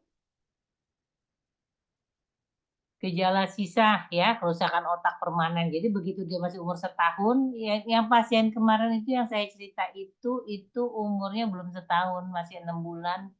Tiba-tiba ya udah waktu saya periksa, oh ini mau udah reseptualitis, gejala sisanya udah kelihatan banget gitu, langsung kelihatan. Ya udah gitu dulu. Di usia segitu sudah jadi kerusakan otak umur 6 bulan atau 8 bulan masalah ya. Nanti kesulitan belajar, masalah bicara, kehilangan memori atau berkurangnya kontrol otot, bisa CP nanti tidak bisa ya. Sequelae berat kalau pada HSP. Lanjut. Nah, pencegahannya early treatment pada demam tinggi, hindari pajanan di luar, kalau pada waktu senja, pada nyamuk ya. Kemudian imunisasi, yang indikasi seksual saya belum tahu nih apa. Imunisasi mumps dan measles kan ya. Kemudian imunisasi Japanese encephalitis, karena kalau yang namanya infeksi virus kan memang efek sampingnya bisa terjadi encephalitis ya. Lanjut. Oke, berarti kalian harus sudah tahu bahwa yang namanya encephalitis yaitu infeksi pada otak yang ditandai dengan demam, kejang, penurunan kesadaran. Demam dulu ceritanya pasti. Demam, kejang, penurunan kesadaran. Kalau kejang demam, kejang, sadar. Kalau epilepsi, kejang, sadar. Ya, jangan lupa ya. Demam, kejang, penurunan kesadaran. Lanjut, encephalitis HSP ini yang bisa diobati ya. Yaitu peradangan disebabkan oleh herpes simplex virus. Angka kematian dan kecacatannya tinggi, dapat diobati dengan antivirus. Slide. Etiologinya tergantung ya. Kalau pada neonatus dan pada imunokompromis, misalnya pada pasien SIDA, maka yang kena adalah HSP-nya jenis tipe 2, HSP2. Sementara pada anak di atas 6 bulan, maka penyebabnya adalah HSP1. Slide. Nah, ini gejala klinisnya. Yang paling banyak adalah penurunan kesadaran. Kan kejang ya? Kejang, demam, penurunan kesadaran. Ya. Kalau anak gede, dia akan bilang sakit kepala. Ya, kemudian perubahan tingkah laku. Yang paling jarang adalah hemiparesia. Jadi kejang, demam, dan kesadarannya sama sakit kepala ya sedih. Ya, anak-anak yang lebih besar ya. Terus perubahan tingkah laku biasanya nggak begitu kok berubah gitu ya. Itu hati-hati. Ya, ini curiga karena encephalitis HSP. Jadi bukan yang tiba-tiba jadi apatis, ini enggak juga dari jadi somnolen sopor enggak juga, bisa aja datangnya tetap apatis ya, jadi apatis atau misalnya tetap sadar kok perubahan tingkah laku gitu. Ya, lanjut. Nah, pemeriksaan fisik tadi saya mundur saya. Nah, ini pemeriksaan fisik ya. Yang paling banyak adalah perubahan tingkah laku, disfasia, disfungsi otonom, ataksia, kejang, dan lain-lainnya bisa dilihat ya. Yang paling banyak adalah perubahan tingkah laku. Ya, slide. Diagnosisnya ditegakkan dari anamnesis dan pemeriksaan fisik. Tadi ada demam, kejang, penurunan kesadaran, kejang vokal ya. Kemudian LCS-nya hanya bleositosis, tapi yang lain-lainnya normal ya. MRI, EEG yang paling baku emas adalah PCR. Ya, PCR sensitivitas dan spesifitasnya tinggi ya. Slide. Nih. Kalau kita curiga terjadinya encephalitis herpes simplex, maka kita lakukan LP artinya normal ya kalau virus ya. EEG adanya apa namanya gelombangnya nanti berbeda ya, jadi gelombang kanan kiri tidak asimetris. Kemudian CT MRI baru pada minggu kedua dan minggu ketiga. Kalau kita curiga ini adalah encephalitis herpes simplex, maka berikanlah acyclovir. Tetap kita kasih acyclovir ya. Kalau dia terbukti encephalitis herpes simplex, maka obati selama 14 sampai 21 hari. Kalau tidak terbukti, stop. Tapi kalau kita galau ya, curiga, maka masih galau gitu ya, maka berikanlah obatnya selama 10 hari. Ya, lanjut. Nanti acyclovir dosisnya 10-15. Biasanya kita pakai 15 mg per kilogram berat badan. Ya. Harganya mahal. Ya. Lanjut. Prognosisnya tanpa pemberian antivirus maka 70% meninggal. Kemudian dengan pemberian antivirus 63% ada gejala sisa, tergantung ya kenanya di usia berapa ya anak ya. Kemudian ada penelitian bahwa pemberian acyclovir 14 hari dengan 21 hari, ternyata relapse-nya lebih jarang pada yang 21 hari. Maka untuk pasien-pasien ini kita berikan 21 hari sebagai relapse. Lanjut. Oke, itu betul ini. Bahasa. Oh, ini Absa Hamidah itu ya. Oke, lanjut yuk. Devi langsung sih itu meningitis yuk. Dan pelan-pelan. Meningitis ya, baru sampai setengah 10 ya, kita nggak apa-apa ya. Tambah dikit ya. Yuk, Devi lanjut. Lanjut ya, meningitis ya. Ini memang biasanya saya dikasih 2 kali 2. Kenapa sekarang kali 1 kali 2 ya? Jadi ngepot gitu. Oke, ini meningitis. Meningitis, saya show sayang. Meningitis. Meningitis artinya adalah peradangan di daerah meningen atau selaput otaknya. Right? Peradangan selaput otak dan medula spinalis yang disebabkan oleh berbagai mikroorganisme. Slide. Nah, kita lihat ya, mana tuh otak. Kita lihat itu. Otaknya di situ adalah dura mater, itu pia mater, dan itu adalah arachnoidnya. Ya, jadi peradangannya di selaput otaknya. Kalau di otaknya tadi encephalitis. Kalau di selaputnya namanya meningitis. Lanjut. Ya, bisa bakteri. Ya, lanjut. Satu berikutnya. Oh, mundur. Mundur dulu. Bisa bakteri, bisa virus sih. Kalau yang bakteri ada yang spesifik, yaitu meningitis TB, bukannya kita nggak dapat ya. Saya 2 tahun yang lalu ya dapat ya.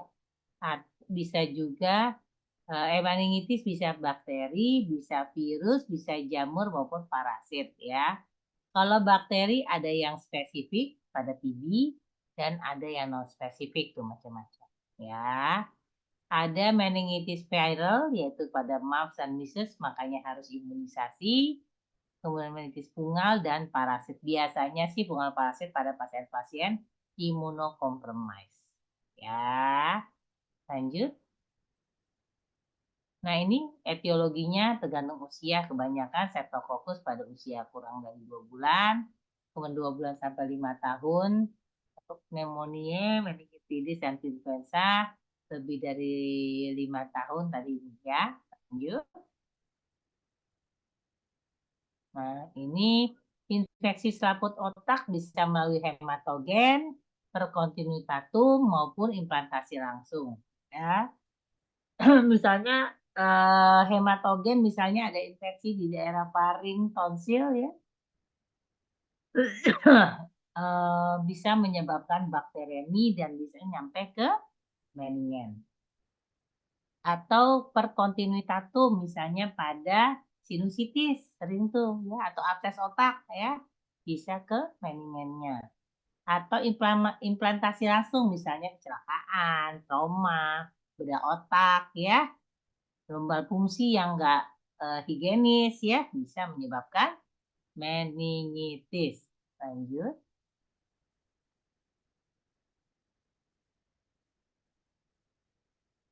Nih keluhannya, demam, nyeri kepala, bisa penuh sadar ataupun tanpa kesadaran, letargi, Malaysia, kejang, muntah. Yang paling kita curiga apa tadi? Kalau meningen apa? Gejala meningen apa saya? Videla? Periksa ada apakah terdapat tanda rangsang meningeal? Ya. Apa kita periksa apa aja? Videla ingatnya? Udah lewat kan? Periksaan fisiknya ingat nggak? Tanda rangsang meningeal apa aja? Videla. Yang bersensi Bergema suaranya. Apa Videla? Enggak, kamu UCS udah lewat lah. Apa? Belum? kaku kuduk yang Brzezinski dan sign itu dok. Ya. Jadi kalau kita curiga ini meningitis, kita periksa ya. Kaku kuduk, bronkitis 1, bronkitis 2, kernik, kita periksa ya.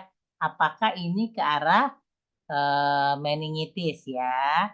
Lalu kalau kita curiga, jadi kita pasien datang dengan demam, kejang. Kita periksa tanda-tanda rangsang meningialnya ternyata positif. Waduh, ini curiga meningitis kan? Apa yang kamu lakukan? Lumbal fungsi. Oke, kalau kamu curiga itu adalah meningitis, maka lakukan lumbal fungsi. Kalau kamu curiga encephalitis, ya nggak usah lumbal fungsi, kan encephalitis di otaknya. Kalau lumbal fungsi kan di selaput otaknya yang kita ambil, kan? Ya, sama kayak EG. Kalau kamu curiga di epilepsi, EG. Kalau kamu nggak curiga, nggak usah di EG, gitu ya. Saya nggak lupa ya, ini ya gejala klinisnya. Demam, nyeri kepala pada anak besar ya, anak kecil nggak bisa ya.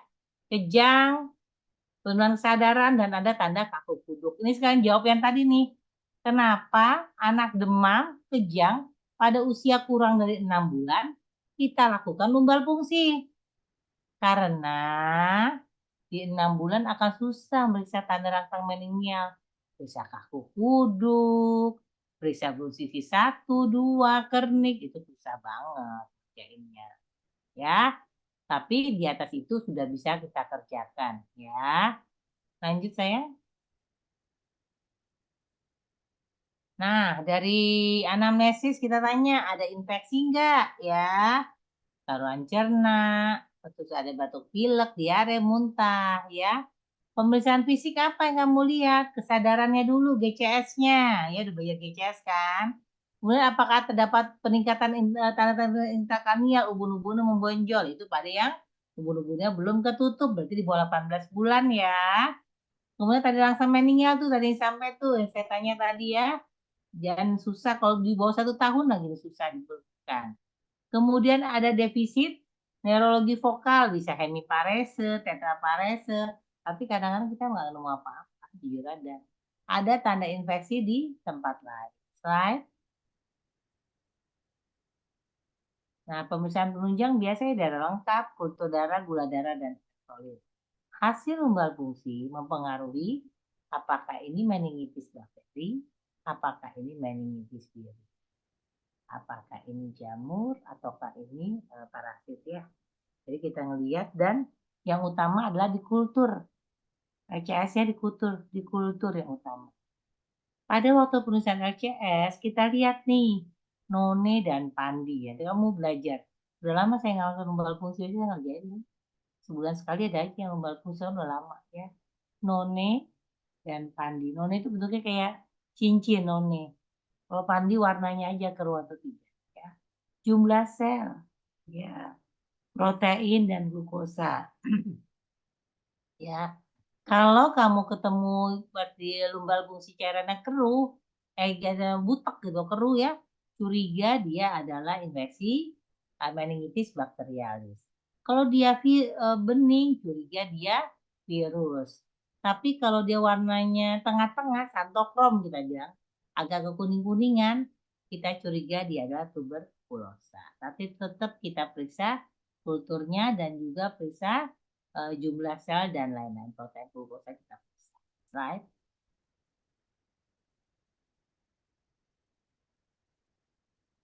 Right. Nah ini ya. Nah ini kita lihat nih. Kalau dia bakteri, selnya lebih dari 1000. Kalau dia virus rendah, ya. Kalau jauh variasi ya. Hitung jenisnya, kemudian proteinnya ya, semuanya meningkat ya. Kemudian juga glukosanya rata-rata menurun semuanya, kecuali virus ya normal ya. Jadi yang banyak kelihatan adalah jumlah selnya. Tapi tetap patokan kita adalah kultur. Tuberkulosis lihat paling kanan dia. Jumlah selnya nggak nyampe 1000 tapi lebih dari 100 biasanya tengah-tengah dia. Ya. Mononukleatnya lebih dibanding poli maupun PMN ya. Lihat ya. Lanjut. Nih, kalau misalnya ada TIK meningkat, misalnya kamu periksa ubun-ubunnya masih membonjol ya, atau pemeriksaan ini bisa pakai pemeriksaan pakai oftalmoskop, bisa kita konsul ke dokter anak atau ke dokter mata ya. Tapi kalau kita sudah bisa ngerjain, kita kerja sendiri aja ya. Apakah TIK-nya meningkat? Hati-hati waktu mengerjakan lumbal fungsi. Ya, lanjut. Nih, pemeriksaan tunjang, CT scan dan MRI ya. Kalau curiga ada komplikasi. Kalau nggak curiga, ya. EEG perlambatan. Ya, nggak perlu sih EEG. CT scan atas indikasi ya. Lanjut sayang. Nih, tata laksananya ya. Kalau usia 1 sampai 3 bulan kasih Ampisevo atau Seltri, usia di atas 3 bulan bisa Sevio atau Seltri atau Ampicora. Ya, terus baca. Lanjut saya. Tata laksananya dikasih steroid. Steroidnya dikasih 30 menit sebelum pemberian antibiotik. Lama pengobatannya 10 sampai 14 hari. Biasanya kita pakainya 14 hari dan pada neonatus 21 hari. Jadi pada pasien-pasien datang dengan kejang, demam, penurunan kesadaran, kejang, demam, ada tanda rangsang menial, kita curiga ini meningitis, maka kita lakukan lumbal fungsi. Ada pasien-pasien tertentu yang tidak mau dilumbal fungsi, sehingga apa yang kamu lakukan? Tetap kasih antibiotik sebagai meningitis. Oke, ya. 14 hari atau 21 hari pada neonatus. Lanjut. Ya, kalau udah bedah jarang lah kecuali ada MPN masuk juga. Ya, lanjut. Pemantauan sama kayak encefalitis ya, tumbuh kembangnya, gangguan pendengarannya, gejala sisanya ya. Pasien saya meningitis itu 2, 3 itu jadi epilepsi. Ya, kalau encefalitis jadi CP, cerebral palsy. Ya, lanjut. Oke, ini sequelae-nya ya, banyak yang sequelae. Ada yang tetraparesis spastik, ada hidrosepalus, ada global delay development, epilepsi tadi yang saya temukan ya. Ada yang buta dan sebagainya. Lanjut. Ini lanjut, ini yang itu ya, yang tuberkulosa ya. Tuberkulosa disebabkan oleh Mycobacterium tuberculosa ya. Biasanya kurang dari 3 bulan, makanya kalau misalnya kan vaksinasi sekarang dimajuin ya, karena tuberkulosa kita juara 2 ya, juara 2 TB dewasa sih, TB Indonesia juara 2, nomor 1 India, nomor 2 Indonesia ya. Padahal beberapa tahun yang lalu 5 tahun yang lalu, 10 tahun yang lalu kita tuh masih juara 4, sekarang kita juara 2, naik kelas gitu ya. Lanjut. Ini kita lihat anak cerebral anak meningitis TB sekarang jadi cerebral palsy, nggak bisa ngapa-ngapain lagi. Lanjut. Ya, faktor risikonya tidak imunisasi BCG, malnutrisi, pemakaian steroid, keganasan ataupun dia memang infeksi HIV. Lanjut ya. Nah, anamnesisnya ada riwayat demam kronis, kejang, penurunan berat badan, riwayat kontak, dan riwayat imunisasi BCG-nya negatif. Pemeriksaan fisik ya, ada fundoskopi ya, kemudian ada pemeriksaan paru BCG kita lihat ya. Yang penting ada demam, kejang, kemudian tanda-tanda rangsang meningial, ini meningitis ya. Tapi di samping itu kita tanya, ada nggak sih demam lama, ada nggak sih kontak dengan TB ya. Lanjut. Nah ini ada 3 stadium ya sayangnya. Kemarin saya, dulu berapa tahun yang lalu, 10 tahun yang lalu saya ketemu stadium 3. Pasien datang sudah koma. Iya. Stadium 3 ya. Stadium 3 ya. Pupil terfisasi, pendapat irregular, dan lain-lain. Yang kemudian berapa tahun yang lalu ya, 3 tahun, 4 tahun yang lalu saya dapat stadium 1. Anaknya irritable, anak bayi umur nggak nyampe setahun ya. Demam lama, ya. Nggak kelihatan tuh, plan neurologisnya belum diperiksa apa-apa, masih kelihatan normal-normal aja.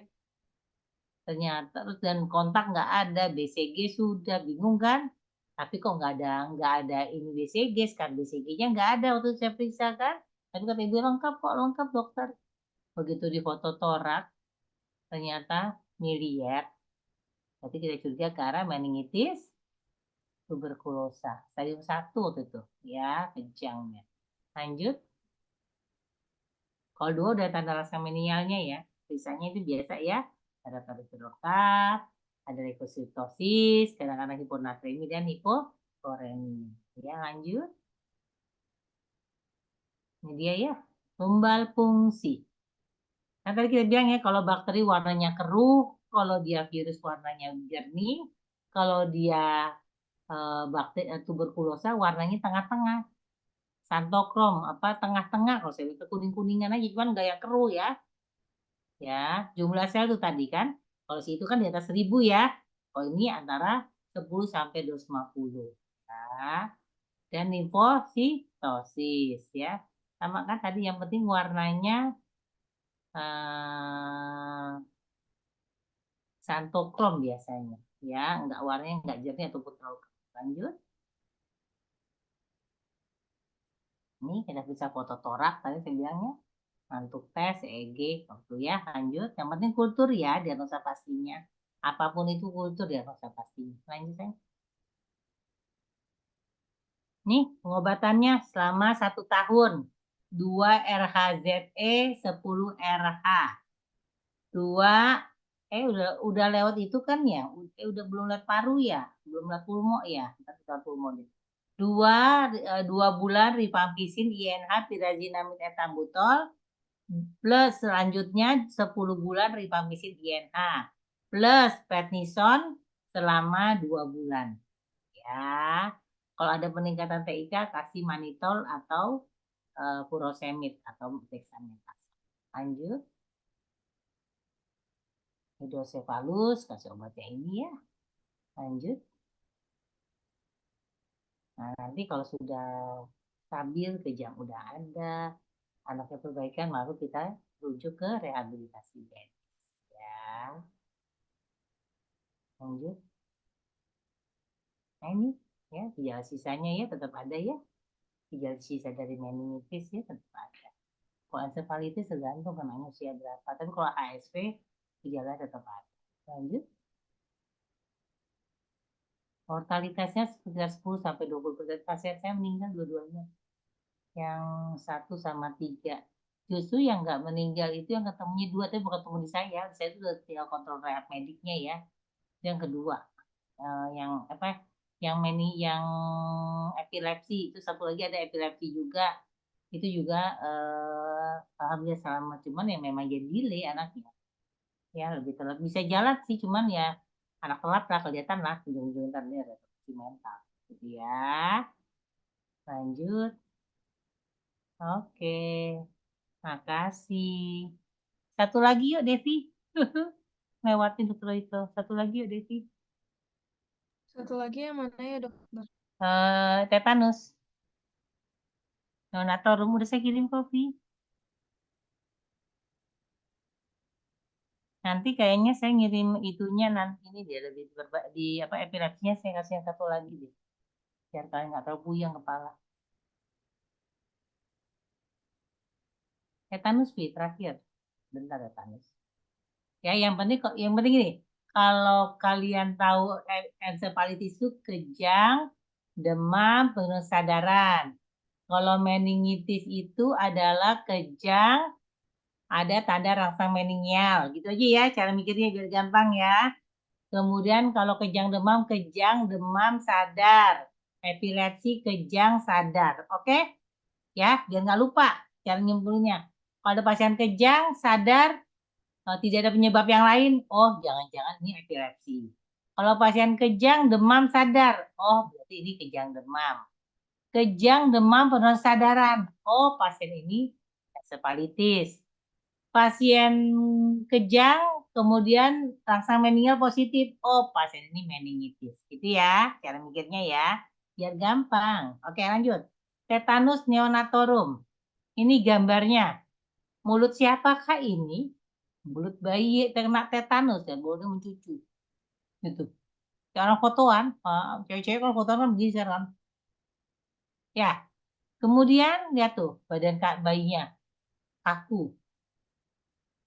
Opistotonus. Begini, saya ketemu pasien. Pasien saya iya ya. Enggak deh. Pasien saya dapat nih pasien tetanus neonatorum saya dapat waktu saya PPDS stase di Tangerang, rumahnya di Cengkareng. Di rumah ya gitu deh ya. Yang pokoknya sempit deh ya, gitu ya rumahnya ya. Saya ketemu. Lanjut yuk. Itu adalah suatu bentuk klinis tetanus infeksius yang berat dan terjadi selama beberapa hari pertama setelah lahir ya. Masa inkubasinya 3-10 hari yang disebabkan oleh tonus ototnya disebabkan oleh tetanus plasmin. Lanjut. Kalau jadi tulisan begini ya. Saya rapin deh. 500.000 kematian di seluruh dunia sebelum adanya vaksinasi tetanus. Akan tetapi setelah vaksinasi tetanus, maka angkanya turun jadi 2.266 ya.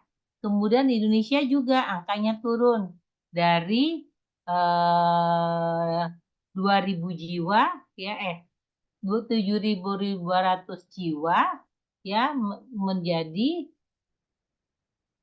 dari 2.000 jiwa menjadi 406 ya, turunnya jauh ya.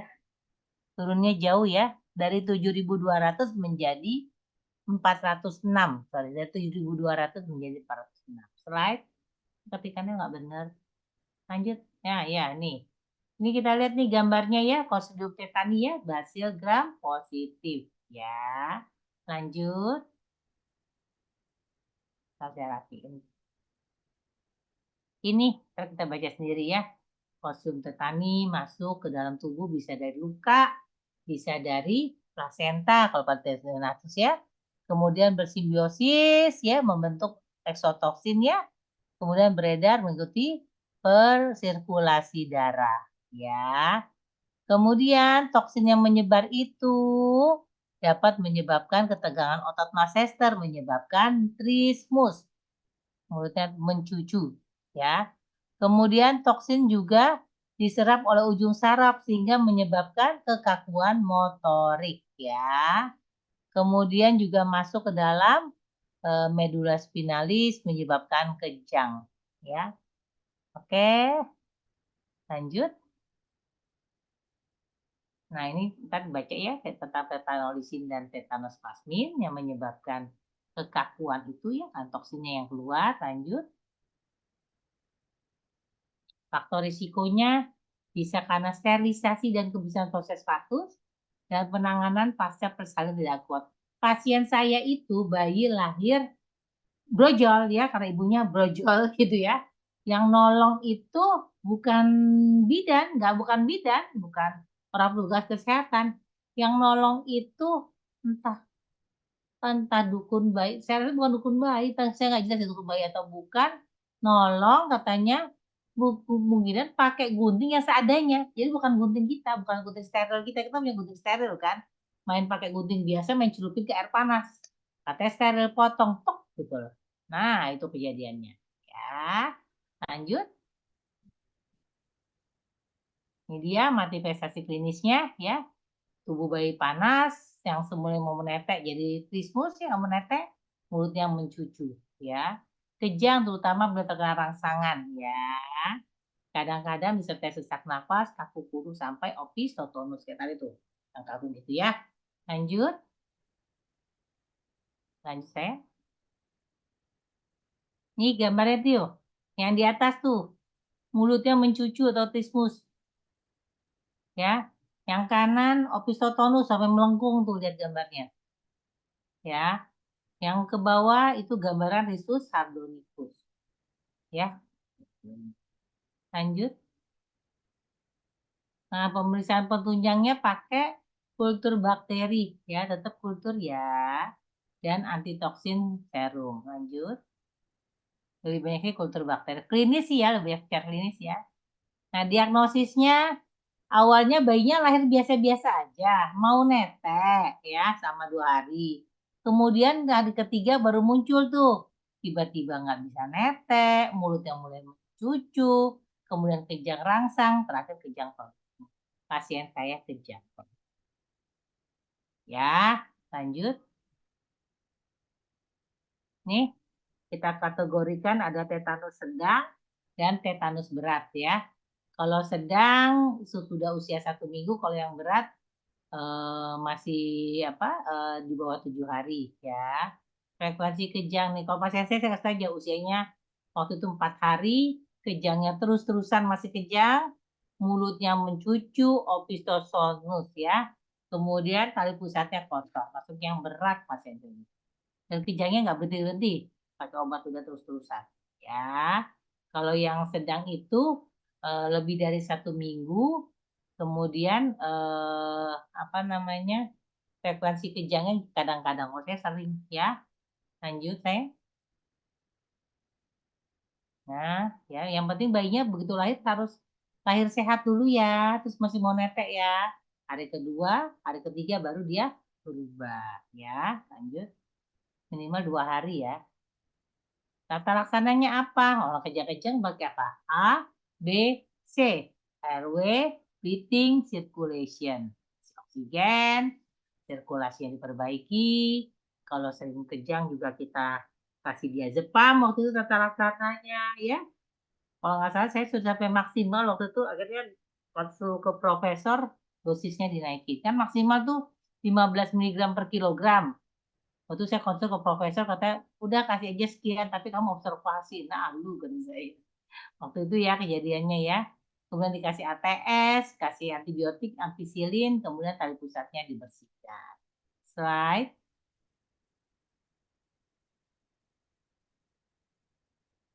Ini prognosisnya jika dia terapi meninggal. Jika diterapi maka 25% sampai 90% hidup. Pasien saya hidup alhamdulillah ya. Kemudian preventifnya apa? Tetap ya TT, ingat kan? Kita kan dapat di PT, kan TT-nya. Kemudian ulangan 18 bulan. Kemudian umur 5 tahun ada. Kemudian waktu bias tuh ada DT besar, D besar, T besar, atau T besar, D kecil. Ingat ya. Kemudian ibu hamil harus dilakukan pemberian imunisasi TT. Ibu hamil jangan lupa. Terus pemotongan tali pusatnya harus steril. Ya, jangan lupa steril. Kata-kata utama adalah TT dan steril. Udah. Ya, lanjut. Oke. Itu Pak. Arigato gozaimasu. Oke. Bisa ya nak ya, pelan-pelan ya. Bisa ya, pelan-pelan ya. Yang penting kalian bisa ngebedain apa itu kejang demam, kejang disertai demam tanpa penurunan kesadaran, epilepsi, kejang tanpa demam, tanpa penyebab yang lain, yang terjadi lebih dari 1 kali dalam lebih dari 24 jam, encephalitis, kejang, kejang atau demam dulu sih tadi. Kejang, demam, penurunan kesadaran, meningitis, kejang, tanda rangsang meningial positif, kemudian tetanus neonatorum pada bayi yang tadinya sehat-sehat saja selama 2 hari, kemudian mulutnya langsung mencucu jadi trismus ya.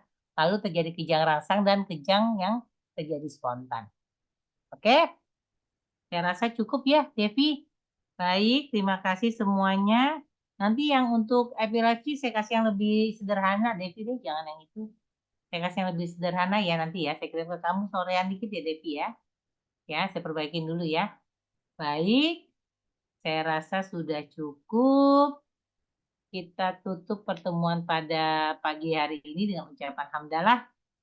Alhamdulillahirabbil alamin. Assalamualaikum warahmatullahi wabarakatuh. Assalamualaikum. Waalaikumsalam Waalaikumsalam. warahmatullahi Dok. Terima wabarakatuh. kasih, Dok. Udah ya waktunya ya? Udah Terima ya? kasih, Dok. Nggak apa-apa ya. Nanti Devi saya yang apa epilepsi saya kasih lebih ringan deh, lebih sederhana.